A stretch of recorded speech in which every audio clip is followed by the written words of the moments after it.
Hello friends, welcome to సంచిత world. ఈరోజు మనం రొయ్యల ఇగురు కర్రీని కనుక ఇలా చేస్తే చాలా టేస్టీగా ఉంటుందండి. ఇది చపాతీలో కానీ రైస్లో కానీ చాలా టేస్టీగా ఉంటుంది. ఇలా ట్రై చేస్తే మాత్రం కొంచెం కూడా మిగిల్చలేండి, అంత టేస్టీగా ఉంటుంది కర్రీ. గ్రేవీగా పుల్లగా తీయగా చాలా బాగుంటుంది కర్రీ. అసలు పిల్లలు ఫ్రాన్స్ అంటే సరిగ్గా ఇష్టపడరు కదా, అలా కాకుండా ఇలా ట్రై చేసి చూడండి. దీనికోసం ఒక ప్యాన్ పెట్టుకొని వేడి చేసుకొని ఆయిల్ వేసుకుందాము.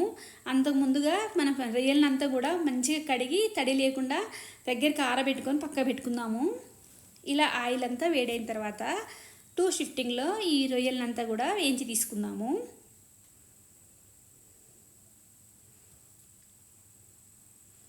ఇలా వేడైన ఆయిల్లో ఈ ఫ్రాన్స్ వేసుకొని దీంట్లో పసుపు ఉప్పు వేసుకొని కూడా ఫ్రై చేసుకుందాము.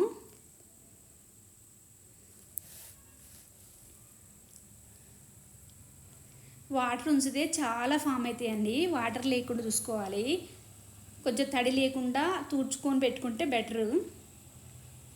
ఇలా ఎంత వేసినా కొన్ని అయితే ఫామ్ అవుతాయి ఉప్పు వల్ల, కానీ తడి లేకుండా ఫస్ట్ శుభ్రంగా కడిగిన తర్వాత నీట్గా తడి లేకుండా ఆరబెట్టుకున్న తర్వాత ఇలా ఫ్రై చేసుకుంటే తక్కువ ఆయిల్ ఫామ్ అవుతాయి, తక్కువ వాటర్ ఫామ్ అవుతాయి. ఇలా మంచిగా ఫ్రై చేసి తీసుకుందాం. ఇలా ఫ్రై అయిపోయినాయి, వీటిని పక్కకు తీసుకుందాము. అదేవిధంగా మిగిలినవి కూడా ఇలాగే సేమ్ ఫ్రై చేసి తీసుకొని పక్క పెట్టుకుందాము. ఇవన్నీ ఫ్రై అయిన తర్వాత మిగిలిన ఆయిల్లో కొంచెం జీలకర్ర వేసుకొని ఫ్రై చేసుకుందాం. ఒక 4 పెద్ద సైజు ఉల్లిపాయలండి చిన్న కట్ చేసుకుని పీసులు వేసుకుని కూడా ఫ్రై చేసుకుందాం. మనం ఇగురు కర్రీ అంటే ఉల్లిపాయలు ఎక్కువ ఉంటేనే కర్రీ టేస్ట్ ఉంటుందండి, అందుకోసం ఎక్కువ ఉల్లిపాయలే వేసుకుంటున్నాము. ఇవన్నీ కూడా బాగా మన గోల్డెన్ కలర్ వచ్చే వరకు కూడా ఫ్రై చేసుకోవాలి. దీంట్లో పసుపు ఉప్పు కూడా వేసుకుందాము. సాల్ట్ వేయడం వల్ల కూడా తొందరగా ఫ్రై అయిపోతాయి కదా, అందుకే చూసుకొని వేసుకోవాలి. మనం ఆల్రెడీ ఫ్రాన్స్లో కూడా ఫ్రై చేయడానికి వేసాం కదా, అట్లా చూసుకుంటూ వేసుకోవాలి. ఇవి బాగా ఫ్రై అయ్యే వరకు కలుపుకుందాము. తర్వాత కర్రీకి సరిపడా అల్లం వెల్లుల్లి పేస్ట్ కూడా వేసుకొని కలుపుకుందాం.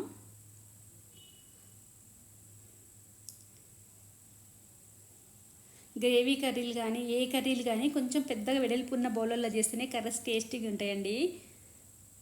ఆ తర్వాత మనం ముందుగా ఫ్రై చేసుకున్న ఫ్రాన్స్ ఉన్నాయి కదా, అవి వేసుకొని కూడా ఫ్రై చేసుకుందాం.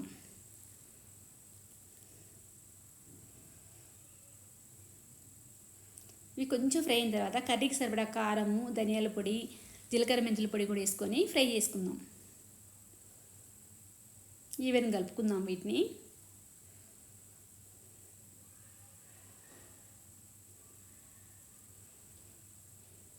ఇలా వాటికంతా బాగా పట్టే విధంగా కలుపుకుందాం.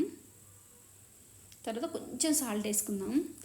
నేను వేసిన సాల్ట్ చూసుకొని వేసుకుంటున్నాను అండి. ఆ తర్వాత నిమ్మకాయ సైజ్ అంతా చింతపండును కూడా జ్యూస్ తీసి పోసుకుందాం. ఎక్కువ కాదండి, చాలా చిన్న సైజ్ అంత చింతపండు జ్యూస్ తీసుకొని వేసుకుందాము. ఆ తర్వాత ఒక 4 టమాటాలు కూడా జ్యూస్ చేసి పోసుకుందాము.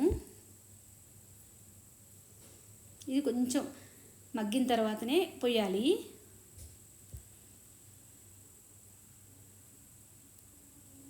ఈ టమాటా జ్యూస్ కూడా ఈవెన్ కలుపుకుందాం.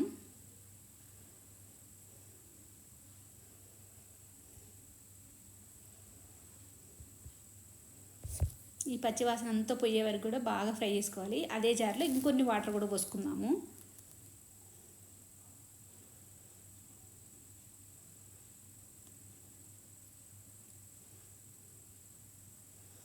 కూరంతా కూడా చిక్కబడి దగ్గరికి అయ్యే వరకు కూడా ఉడికించుకోవాలండి.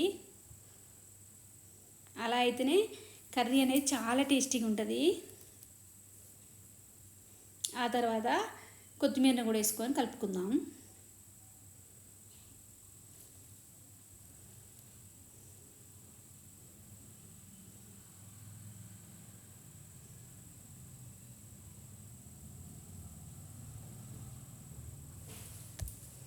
ఈవెన్ కలుపుకుందాం. ఇదంతా కొంచెం ఇది కూడా పచ్చివాసన పోయే వరకు కూడా ఫ్రై చేసుకుందాం.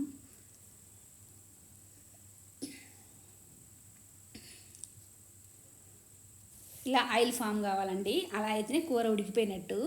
టేస్టీ టేస్టీ రొయ్యల ఇగురు కర్రీకి రెడీ అండి. చాలా బాగుంటుంది కర్రీ. ఇది చపాతీకి కానీ రైస్కి కానీ దేంట్లోకైనా కూడా చాలా బాగుంటుంది కర్రీ. ఈ స్టైల్లో చేస్తే మాత్రం తినని పిల్లలు అంటూ ఉండరండి. అంత బాగుంటుంది curry.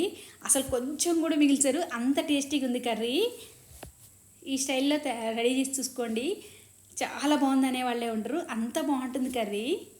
Please like, share, comment my channel. Tasty tasty రొయ్యల ఇగురు కర్రీ రెడీ.